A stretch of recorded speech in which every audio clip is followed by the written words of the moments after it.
Hi, my name is Harris. I'm one of your podcast hosts. I'm also a lawyer at Treadstone Law. For most Canadians, buying, selling, or refinancing real estate, a lawyer is the last thing on their mind. That's unfortunate because lawyers play a vital role in the process. But what choices do Canadians have? Lawyers can be very expensive. Well, Treadstone Law offers resources to Canadians so they have access to the information they need.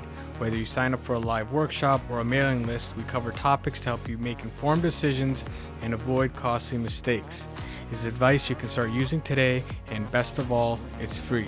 Visit treadstonelaw.ca/MAS offer or click the link below to get access right now. If you're looking to retain Treadstone Law, it's never been easier. Our entire process is online. From completing the retainer agreement to your signing appointment, everything is done from the comfort of your own home. We're your digital lawyers. The best part of it is that you don't pay anything when you're retaining our firm. Visit treadstonelaw.ca/MAS offer or click on the link below to retain us right now. Enjoy the podcast.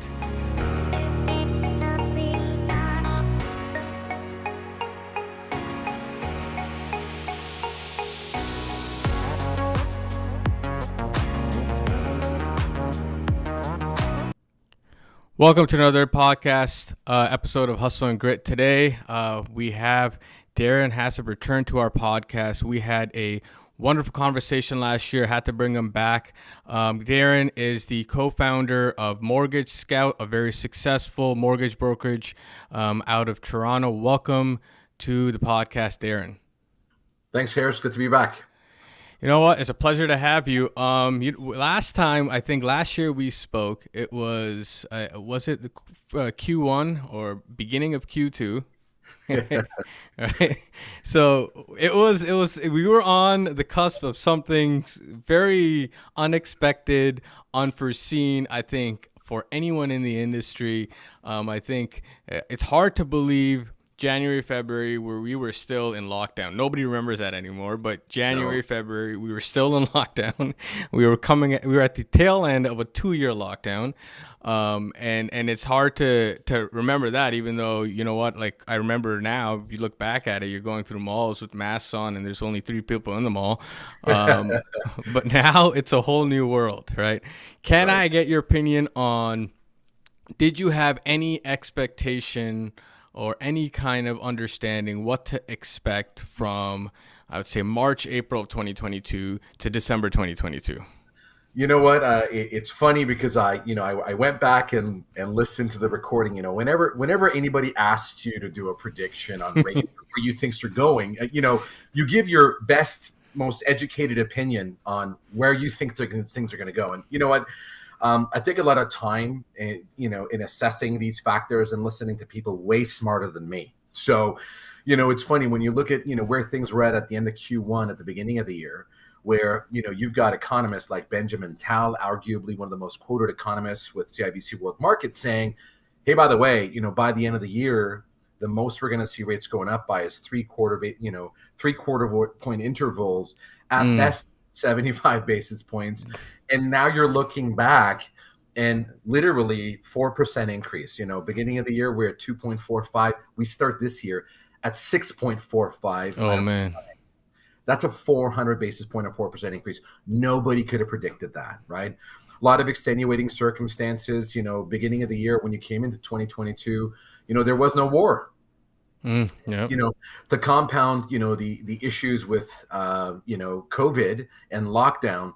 And then, we already had some supply chain issues, make that even worse with, the Ukrainian war. So many uncontrollable factors came into play. And unfortunately, weather people and economists are the only people that can always be wrong and still be gainfully employed.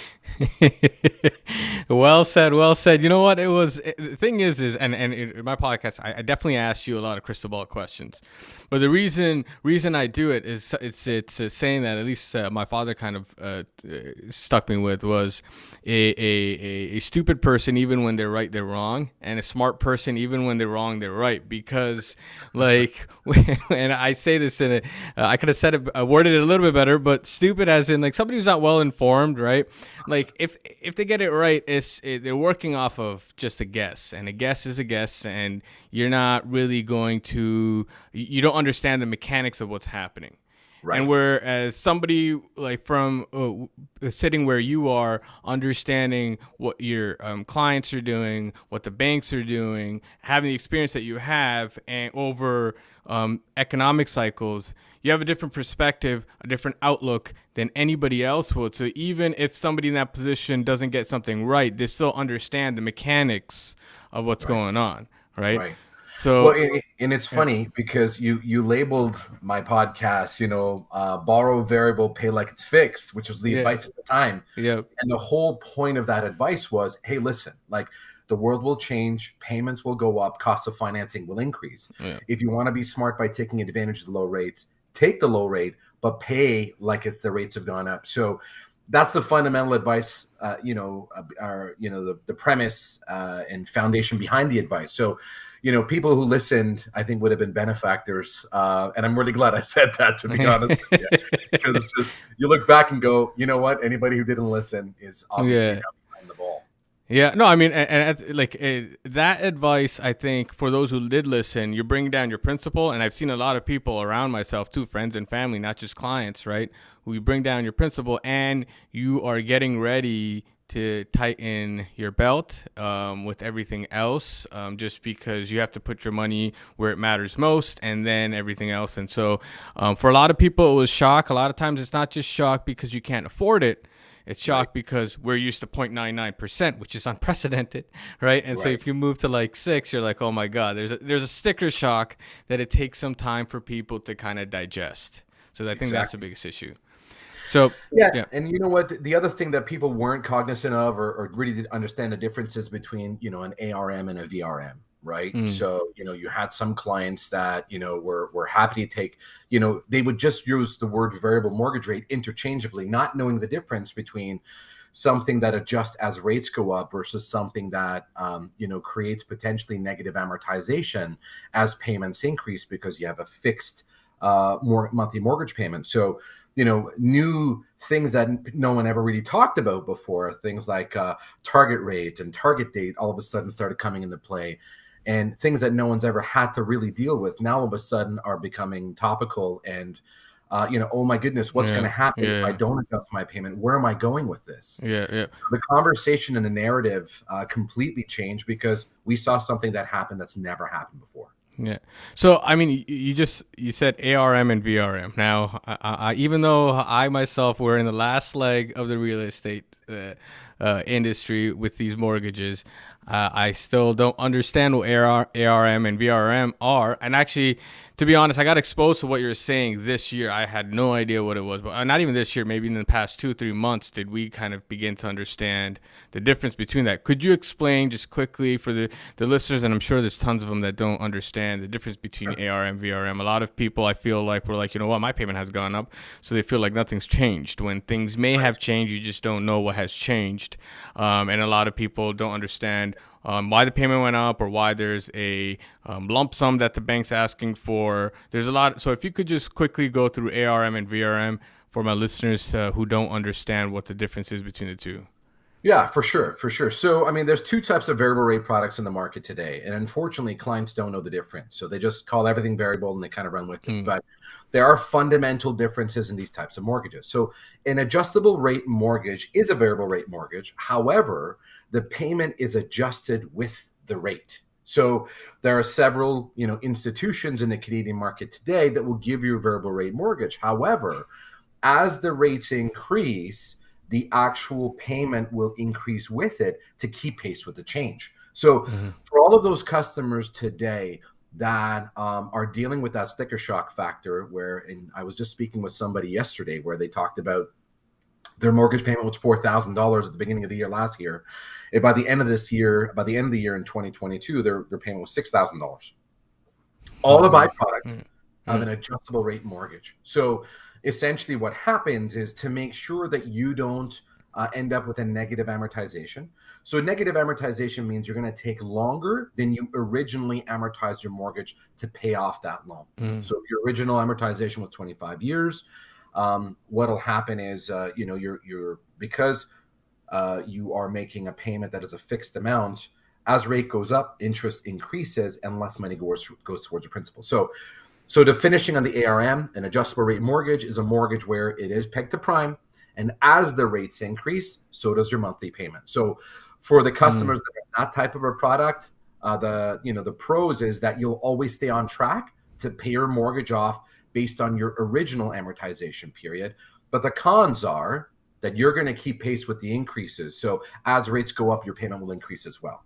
So that's the adjustable rate mortgage. A VRM, or a variable rate mortgage, is a mortgage that's also pegged to prime. However, the payment is set based on the original rate at the time of funding.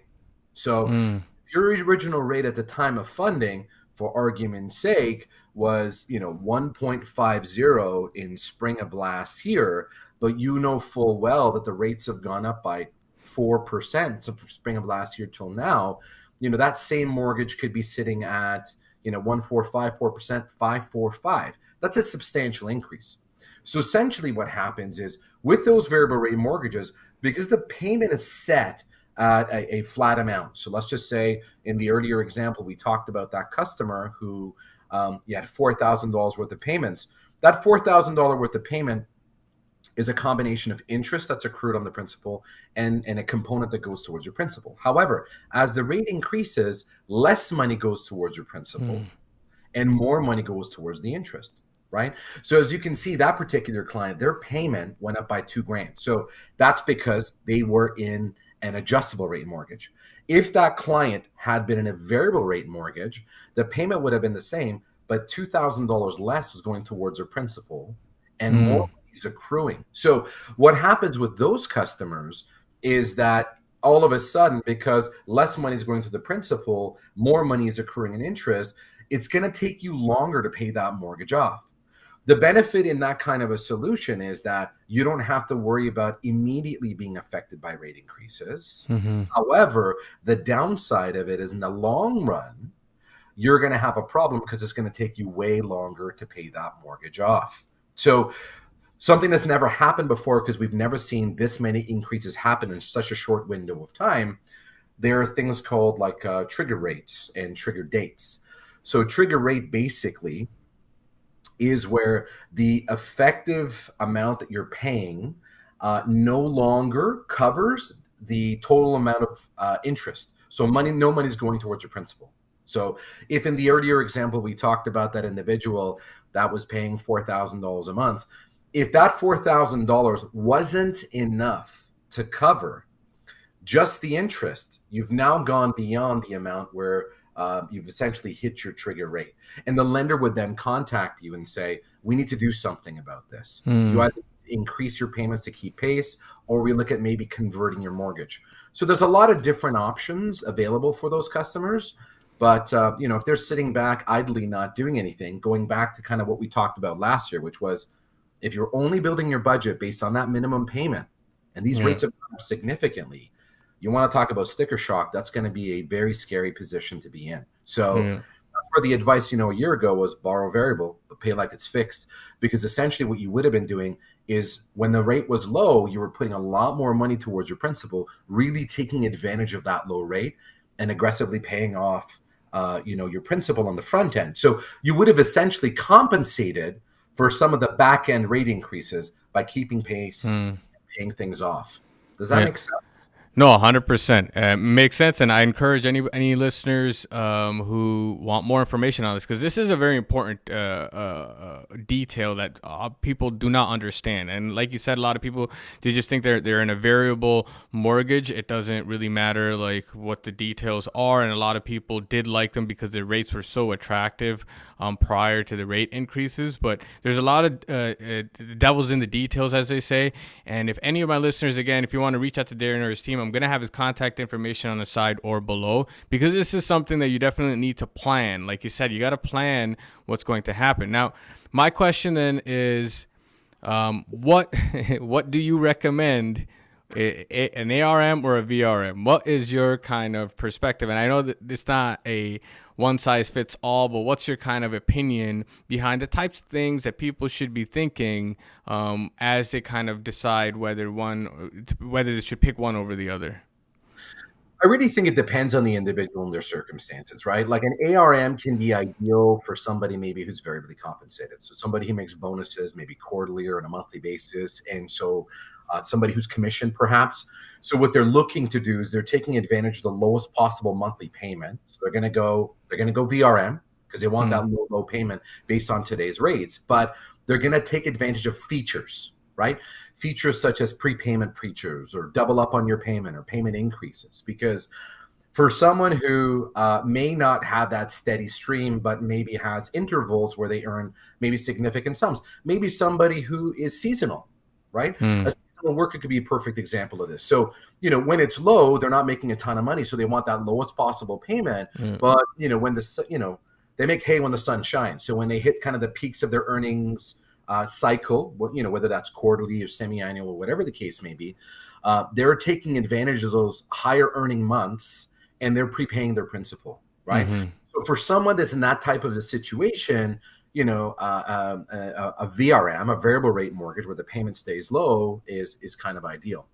Otherwise, you hate to say it, but the ARM's the way to go, because the ARM's make sure that you're always staying on track to getting that mortgage paid off. Now, the flip side of the coin on the ARM or the adjustable rate mortgage is that your payment will go up. So if you're concerned about stability, it's something you need to take a look at and say, and this is why the advice of don't plan when you're getting into the variable, whether you're looking at ARM or VRM, don't set your budget based on exactly what your contract rate says, because you're not really setting yourself for success, you're setting yourself up for failure. So that's why it's like, if I'm going to go with the VRM where my payment is set based on my original rate and I'm in a rate inclining environment, I better make sure that I'm taking steps and taking advantage of prepayment privileges offered by that institution that, give me the ability to prepay at certain intervals. But the other thing to be mindful of, and clients don't really look at everything.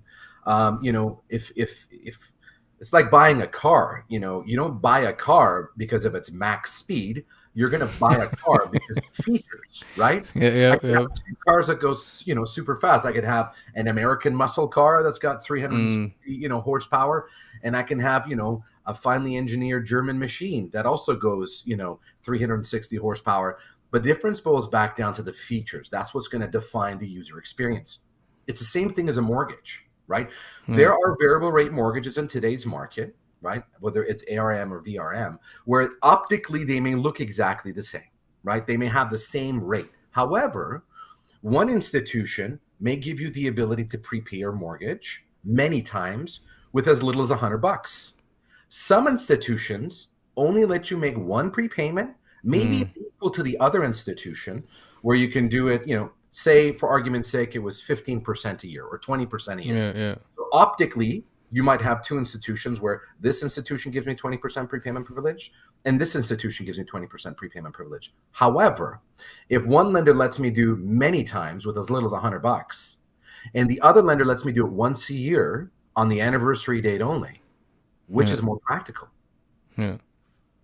Higher interval, lower amount. So, if and we talked about the argument of, well, the VRM is better for people who are variably comped, who, when they make the big money, when they want to throw payments down towards the principal, you want that flexibility in the feature, right?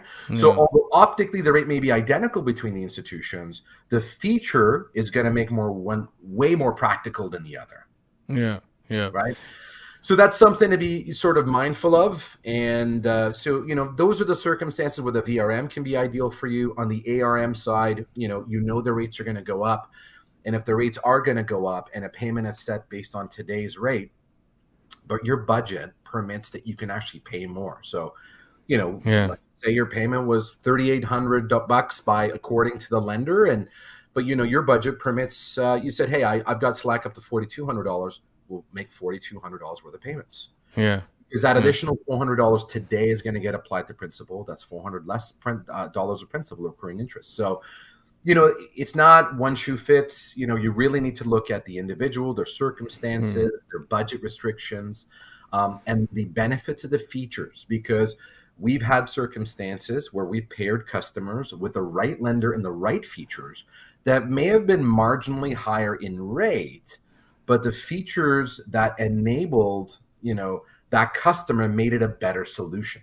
The Mm. product doesn't save you money. It's the advice and the proprietor you're working with. That's what matters. Yeah. When you're working with a professional, take a look at those things. And what I think other things you can look at as clients are concerned in assessing and mitigating risk is some of these hybrid solutions. Yeah. So there are lenders out there that will give you the benefit of a variable rate, but they may be able to pair that with a fixed rate as well. So you're hedging some of your risk. Yeah. No, So you know what? I'll tell you one thing. My question right now it has made me realize, and you know what? And I want all my listeners to realize how naive it was to start off by just saying ARM or VRM. And the reason why I want to give people point this out and have them pay attention to this is because this is exactly why, like your answer is exactly why I advocate why everybody should have a mortgage broker, and a smart one, somebody who knows what they're doing, who understands everything. Because often enough, I mean, forget about ARM and VRM. A lot of people just come in and say, what's the lowest rate? Lowest rate doesn't matter. Right? Lowest rate does not matter. You need good counsel. That's what you need first, right? You have to figure out who's going to provide you good counsel, and from there, use that counsel. Because like you just said, like, right, VRM variable, like for in the beginning was like, okay, well, you know what?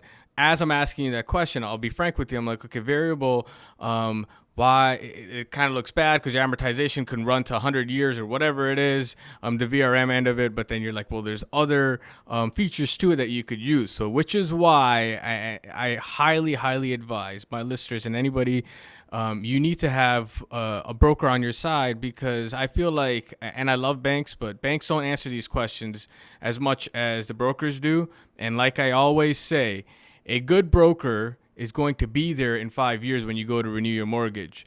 A good sales or a mortgage professional at a bank is not going to be there in 5 years because they're gone. So I always say, broker, get somebody you trust, and then you have to be with them, I would argue, for your financial life, just because they understand what you've done in the past, and then they understand your risk appetite. They understand all these other things, that you've got 3 kids and you're trying to buy X car and you're trying to move here and you want a cottage, you want an investment property, this is your job. They understand all of that, and they can help you plan the long run, because it's not about the cheapest interest rate for your next mortgage. If you think like that, you're not going to be building wealth. And having said that, I mean, I'm definitely I'm plugging this in again.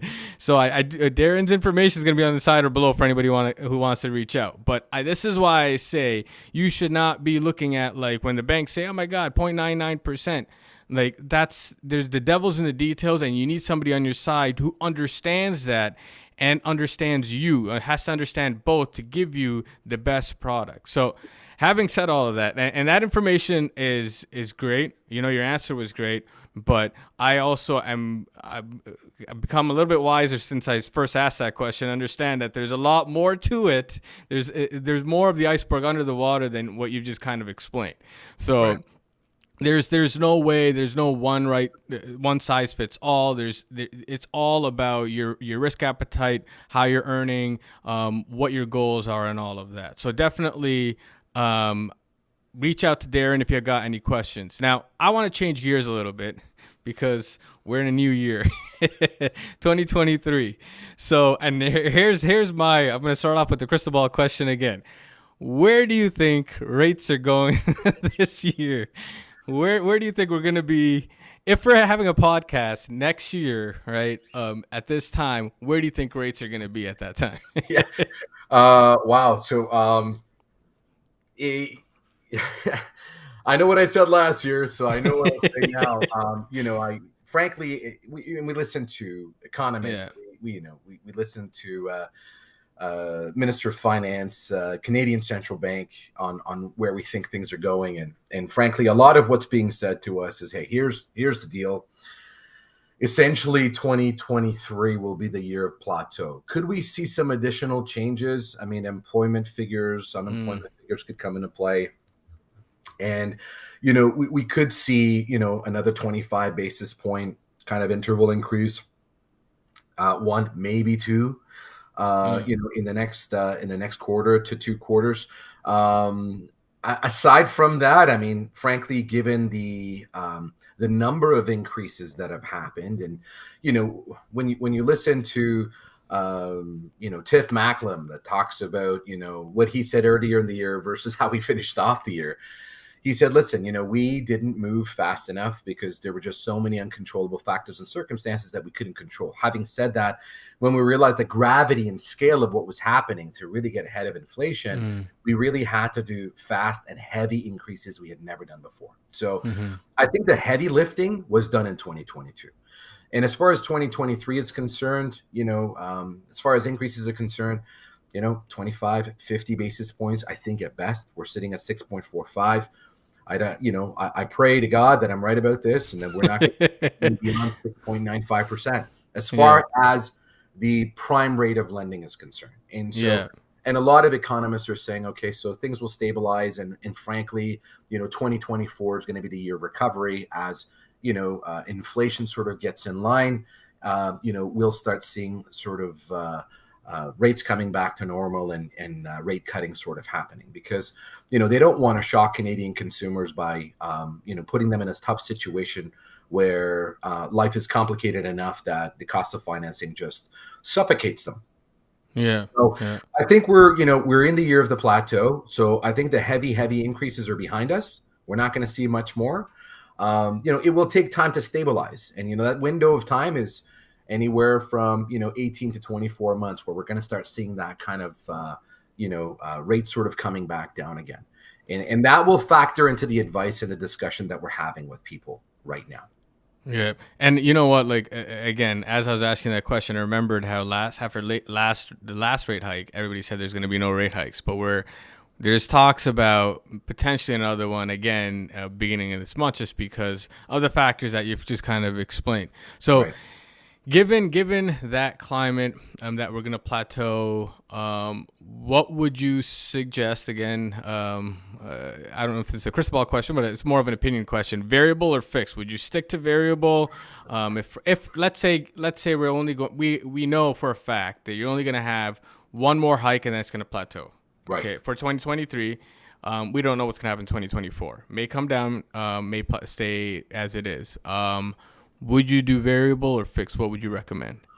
So here's the thing about variable, and anytime I talk to clients about variable, I explain this. It's a risk and reward factor, right? Mm-hmm. So, anything that has any potential for a higher level of reward is going to have a higher level of risk associated with it. So for anyone who's in a variable, they've already been benefactors of what the variable did, right? Mm. So they've had front-end savings. And if they use features like prepayment and lump sums, and if they were smart about increasing their payments, they stayed ahead of negative amortization. So for those clients, I'd say stay the course, because the variable rate is not meant to be the flavor of your next mortgage choice. It's meant to be a way of managing debt without having to time the market. It's when you're talking about, someone investing in stocks, all investment advisors are going to tell you the best time to invest in stocks is today. It's the same thing with the variable. When you get invested or you finance your mortgage on a variable basis, it's meant to be a strategy on how you manage your debt for the life of that mortgage. Okay. Mm-hmm. So that's something to be mindful of. But it also has to do with, you got to factor into consideration budget. What are your budgetary restrictions? So if I'm having a discussion with someone today and we're talking about the variable rate and we have a payment and they can't afford to pay any more than that minimum payment, then that may not be the product for them. Mm-hmm. Maybe what they could be taking a look at is introducing some stability into their portfolio, right? So maybe what they take a look at is a fixed rate, but perhaps a fixed rate that's not going to be a 5 or a 7 or a 10 year. Maybe they're looking at medium-term fixed rates. So, a lot of people are saying for the market to recover, say this is an 18 to 24 months. So maybe it's a delicate balance between taking a look at a fixed rate, maybe in a 2 to 3 year term. And there are some attractive 3-year offers out there where the lenders are trying to bring the clients in, where they're giving them a certain element of stability, a bit more attractive rate than what you're borrowing on the 5-year side. But giving you stability over the course of kind of what's happening in the next couple of years, so you can ride out the changes and then make an informed decision at the back end of this thing. So the advice is going to be customized per customer. Budget is going to be everything. Budget's going to dominate the discussion in 2023, right? Okay. You need to understand where you're at with things. Can you afford to go a bit further? Are you risk averse? And if you're answering yes to those things, then we should be, if you're risk averse and budget's an issue, then, maybe we shouldn't be taking a look at variable for you. This may not be the best time to do that. In which case, let's take a look at a medium term solution with a slightly better rate and ride this out, and then reassess your situation in a couple of years when you come out of the back end of this thing. Or, you know what, if you understand the risk and you've historically financed your mortgage on a variable basis and you believe in the product, because you know what, when the rate was low, you saved a ton of money over people that were trying to time the market. Because there are people who did have a mortgage at 0.99 when other people had mortgages at 4%. So they saved when it was super low, and they rode it all the way down through COVID. Right? So those people, you've got to remind them, hey, listen, you know what? You saved a lot of money back then, right? Yeah. Ride this out, it will come back. Yeah. Yeah. So, and then the other thing is understanding the types of solutions in the market today. Maybe what you can do is fundamentally you believe in it, but you have a bit of risk aversion. So, and sometimes it's not an individual, sometimes it's a couple. One partner's got an idea that this is kind of how things are going. The other partner's got the idea that they don't want to take as much risk and they want some stability. Today's hybrid solutions allow for you to have the best of both worlds. And there are clients where we had discussions, and it doesn't have to be a difference of opinion. Sometimes it's a mitigation of risk. So, hey, you know what? Like, great opportunity to save. I'm going to go variable, but I'm kind of worried about the environment. So I'm going to introduce a small component as a fixed, where the people that hedge the risk did a great job when they got both pieces of the boat. Because, fixed rates a year ago, 2 years ago, 3 years ago were super attractive relative to today's rates. So anybody who took both and then split the difference is sitting pretty right now. Yeah. 100%. Right? So, and, all of these things are going to come into play in assessing your client's situation and figuring out what's right for them, because it's not a one size fits all. And you know what, Harris, the industry has changed.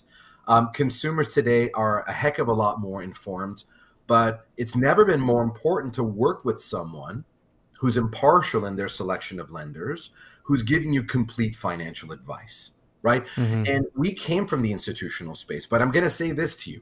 If I am limited to the suite of one institution, how can I truly be unbiased in the advice that I'm giving you? Yeah. And that's where the independent broker just has the leg up. And here's what I'm also going to say to you.